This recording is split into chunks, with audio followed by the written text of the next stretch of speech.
Welcome to our last unit. The good news is that we're nearing the finish line. The bad news is that this unit includes a whopping number of works. Too many in my opinion, and I've said as much to the College Board. I don't think anyone's listening. So don't let your energy drink time out yet, okay? On to the art of the late 20th and early 21st century. At this point in our story, the end of the Second World War, the center of the art world moves from Paris to New York City. These cartoons come from the New Yorker. Our introduction to this brave new world comes from our favorite art historian, Sister Wendy. So, you just saw Jackson Pollock in action. I'm really amazed that he dropped from the list, since his technique and his artistic philosophy had a great deal of influence on the art we will study in this unit. Pollock employed gestural abstraction, or what came to be called action painting. His work had an all-over composition, which means it lacked what? A focal point. There's an emphasis on motion and rhythm and a tension between control and improvisation. Note that he painted on a large scale and that the medium he used was non-traditional house paint rather than paint from a tube. Finally, and this really comes out in the quote, he thought his action painting captured his inner spirit and his participation in what was called the collective unconscious. Do you remember the surrealists who liked to work with accidental or automatic art? But the surrealists were all about Freud. Dreams and so-called Freudian slips revealed the inner truth of our psyches, and our internal motivations were all about sexual drives. Post-war abstract expressionists were much more taken with Freud's fellow psychologist and competitor, Carl Jung. Jung believed that the human beings carried about inside them a collective unconscious that they share with all of humanity. So one example he gives is visions of damnation or hell. So, on to our first required work. De Kooning's work is also described as gestural or action painting. He painted so vigorously and scraped off and started over so often that some of his canvases actually have holes in them. Still, what's an obvious difference between Woman 1 and Jackson Pollock's Autumn Rhythm, which you've just seen? Well, there's an identifiable human figure here, right? Your reading mentioned that he based his mouths on cigarette ads. Here's an example and a quote from the artist. And here are a couple more of his women. They are very distinctive, which means I could imagine you being asked to identify a de Kooning painting that you've never seen on an AP exam as an attribution question. So what do you think? Is he channeling Jung or Freud? I'd say both. Freudian psychology emphasizes women's sexual power over men and men's alleged sexual fantasies about their mothers. I find de Kooning's women profoundly scary, and I'm guessing he found women scary too. But de Kooning's women are also Jungian archetypes, often a deliberate throwback to earlier prehistoric fertility images. Here we see our Tlatelolco female figurine, one of our required works, and the more famous Venus of Willendorf, who really looks like one of de Kooning's women. So let's hear from Sister Wendy again. And now we come to the third member of the famous New York School triumvirate of abstract expressionists, another painter who, again surprisingly, has dropped off the list, but he's too important for me to skip entirely. Rothko had a very distinctive style, which was referred to as color block painting or chromatic expressionism. These are not action paintings. Rothko built his work slowly and carefully, layer by layer, but they are entirely abstract. Earlier abstract artists, such as Kandinsky and Mondrian, had offered at least a little explanation of their intended spiritual message. Rothko, like other abstract expressionists, got very snarky when he was asked to explain what his paintings were about, although he insisted that they were filled with meaning for those equipped to understand his paintings artistically and emotionally. If you didn't understand Rothko, well, you were just dumb, or at least emotionally stunted. If you're interested, Sister Wendy has a very good segment on Rothko from the very same video we've been watching. Now, this is a required work described as a color field rather than a color block painting. The terms just keep on coming. The artist poured acrylic paint heavily diluted with turpentine onto unprimed canvas, which meant the pigments would soak into the fabric. To move the color across the canvas, she actually lifted the canvas itself so that the paint basically rolled around. This is very different from Rothko's meticulous layered technique of painting layer upon layer on the canvas. If anything, it's closer to Jackson Pollock's action painting, in that this artist allowed accident, or maybe her collective unconscious, to determine the final result. But like Rothko's work, this is a formalist painting. So that's an important term. What does it mean? The focus of formalism is on the visual elements of the work and not on any subject matter.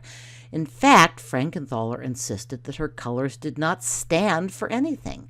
She rejected illusionism in art, and she also rejected sentiment and emotion. The colors spoke purely as color. Clement Greenberg, an art critic who helped make abstract expressionists famous, described her work as post-painterly abstraction.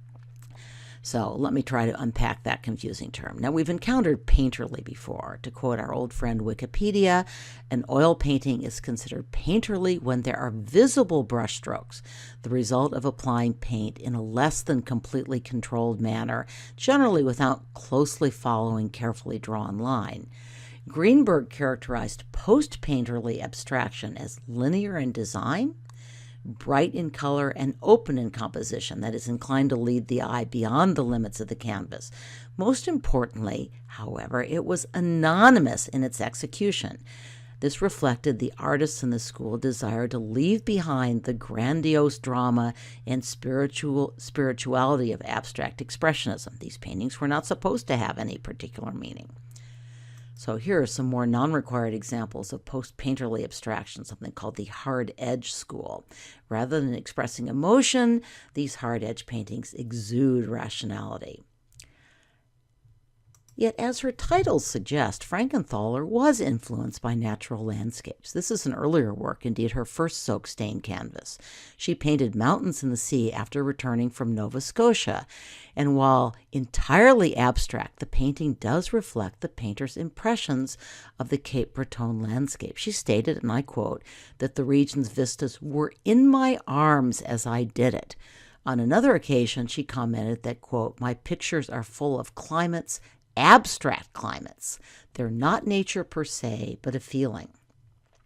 So here's another example of her painting, purely abstract, yet informed by natural landscapes. And here's an interesting comment from the artist's New York Times 2011 obituary. Critics have not unanimously praised Ms. Frankenthaler's art. Some have seen it as thin in substance, uncontrolled in method, too sweet in color, and too poetic. I suspect it's an implied contrast with the more controlled and more famous works of Mark Rothko. So here's a Rothko side-by-side with our Frankenthaler required work. What do you think? Is the bay too poetic, too sweet, or too uncontrolled? So here's another artist and style that's left list but clearly influenced some of our required artists and especially architects. The minimalists strove to reduce objects to their very simplest forms, exploring the physical qualities without giving them deeper meanings. Lots of basic geometric forms. Here are two more minimalist David Smith sculptures. Okay, now we get to have a little fun. Up until now, the artists we've looked at mostly took themselves very seriously. Now, you've got the generational rebellion theme down by now, right?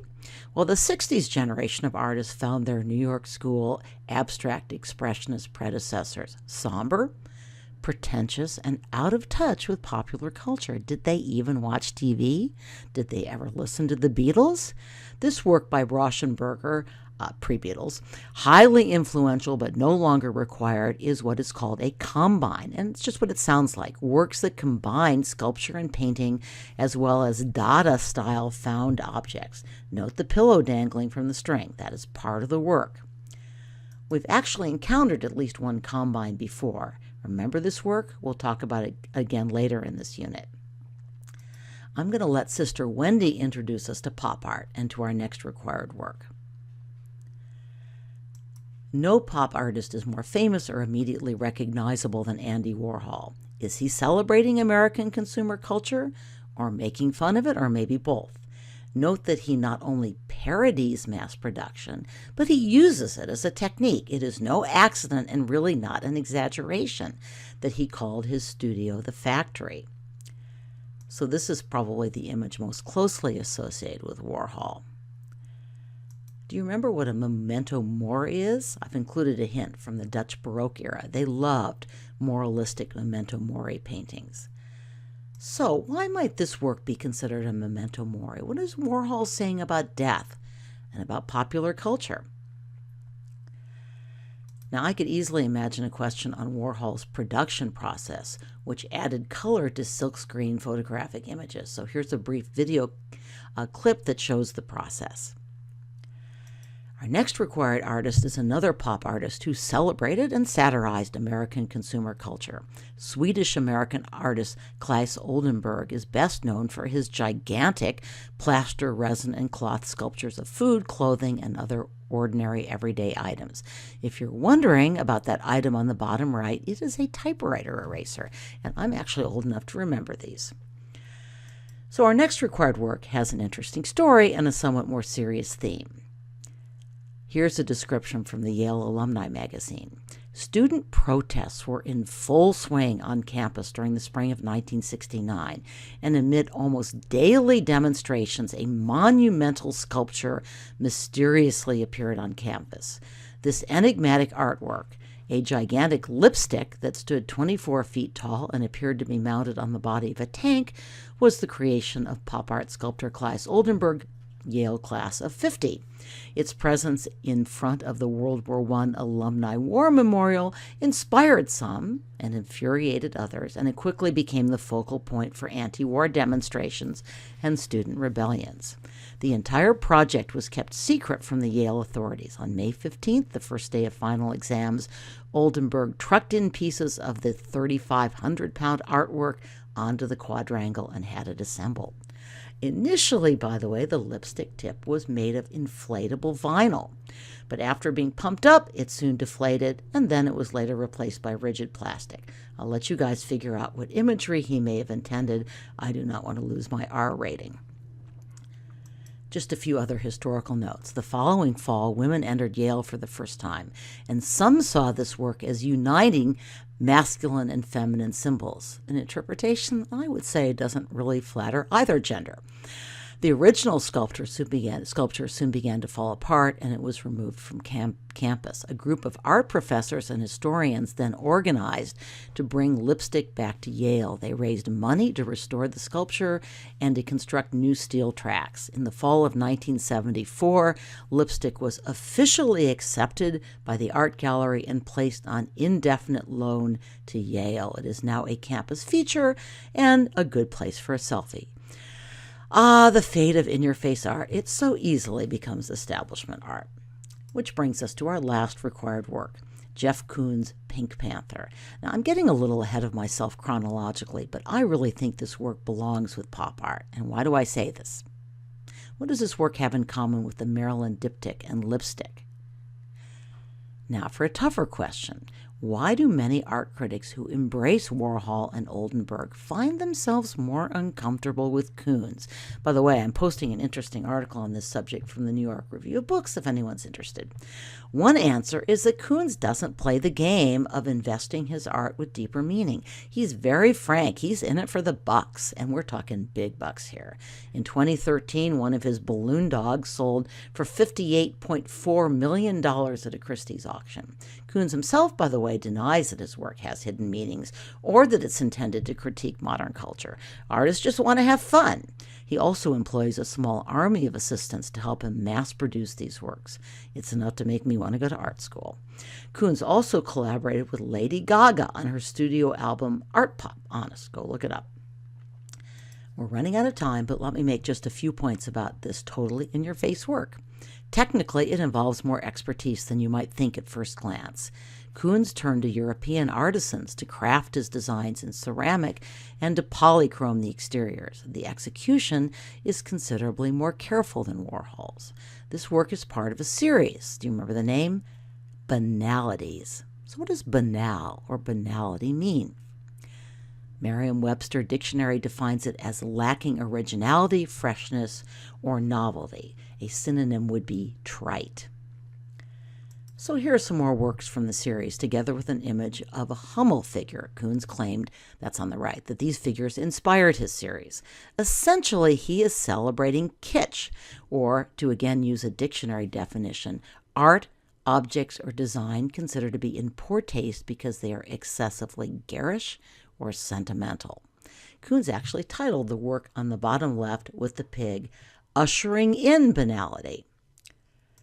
Koons was a stockbroker before he became a very, very rich artist, and he markets himself vigorously as he markets his works. I'm going to end this podcast by flashing a series of now famous ads he made for the Banality series, all featuring, you guessed it, Jeff Koons. So what message do you think he's sending? This one's especially subversive. You got to admit it, the man understands marketing. As we move on through this unit, I want you to think about the link between art and commercialism. Koons is pretty unabashed in his pursuit of fame and money, but let's face it, our Renaissance artists, our Baroque artists, they wanted to be paid for their work as well. On the other hand, many of our artists who intend their art to critique society or consumer culture are also making very serious money from the very people they're claiming to mock. Is this hypocrisy? Or is it sweet revenge? Stay tuned.